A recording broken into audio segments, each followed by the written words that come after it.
This tutorial will show you how to use the raffle program. You'll find that it makes entering and keeping track of tickets and bank receipts much easier, and it provides all the necessary paperwork for the gambling commission. The gambling commission in the state always wants to make sure that all of your tickets have been assigned to a name, and this program is very good at keeping track of those assignments.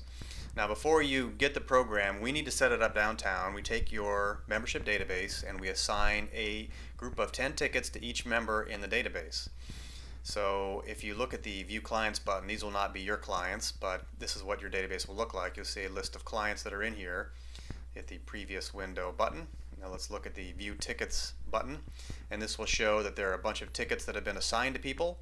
Here are your members, and so the first one here is booklet number 1. There are 10 tickets in the booklet, and it's been given a status of assigned. Initially, each ticket booklet is assigned a particular person, and we want to make sure that all of our ticket booklets are assigned to somebody. So let's show you how to use the day-to-day operations of this program. Now, typically you'll get a bunch of ticket booklets in, and then you'll want to enter them. So all you got to do is hit the Enter Ticket Booklets button, and then punch in the ticket. So I'm just going to punch a ticket number in, hit the Enter key, and it shows who this was assigned to. And now these were sold, so I just want to hit the S button, and the cash entry is looking for yes or no, so I'm going to say yes. And I don't need to have a receipt number, so I can either hit the Save button or hit the F4 key, and that will save the information. So now you'll see that I have $10 in cash, $10 total for today's entry date. And so the more tickets you put in there, the more the totals will increment. So let's say I sell another 10 tickets. I don't have cash. Somebody gave me a check for these. I hit save, and now my totals have updated. So I can continue to enter this information, and everything will continue to accumulate over here. Now let's say somebody lost their tickets. This guy 101, somebody told me that they lost them, so I'm just going to hit the L key for lost, and we'll save that information. And so that's all the tickets that I have, all the ticket information I have for today. So I'm just going to quit and wait for the next day. And so the next day you do the same thing. You go and enter the tickets and punch that ticket information in, and this will all be updated as per the new day. Now after a while you will have accumulated a lot of money from these tickets, and so you'll want to go to the bank.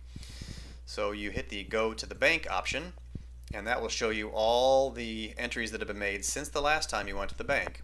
And you'll see this is what we did earlier.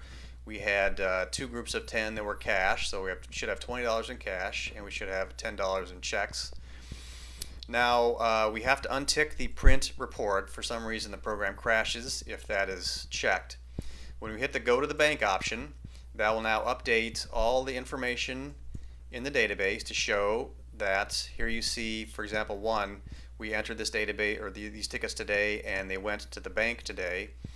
This will just keep track of all the activity that's gone on with those tickets. And you can see here's the one that was lost.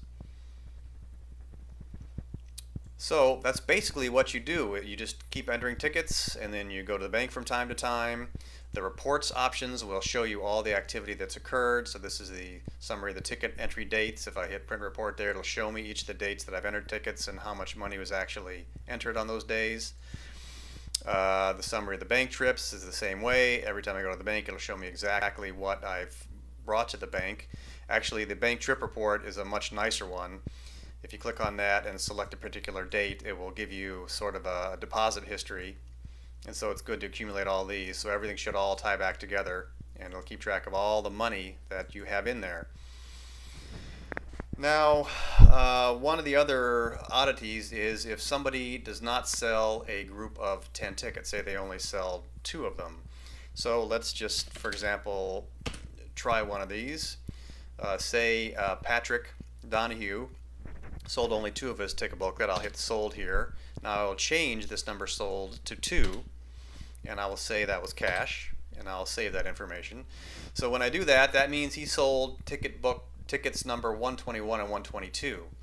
So now, say I sell 123 on up. I'll punch 123 in there, hit enter. It tells me the ticket numbers are not in the ticket booklet, not in the database. And that's true because only ticket booklets that end in a 1 are set up there initially.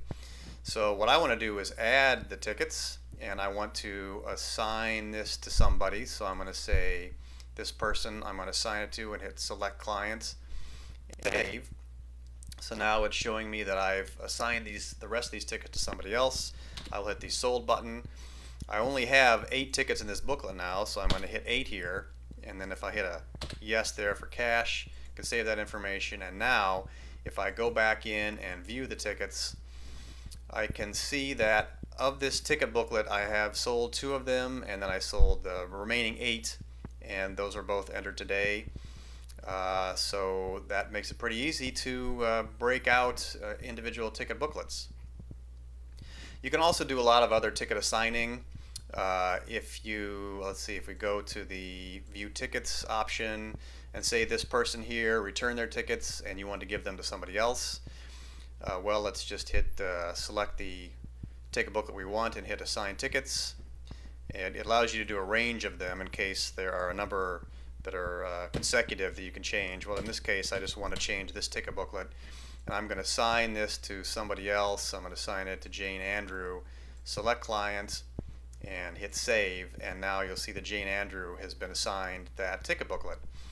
So that's basically all there is to the raffle program. Once everything is all done, under reports there is the final raffle report. You click on that and print that report out, and that's enough to keep the gambling commission happy. Have fun.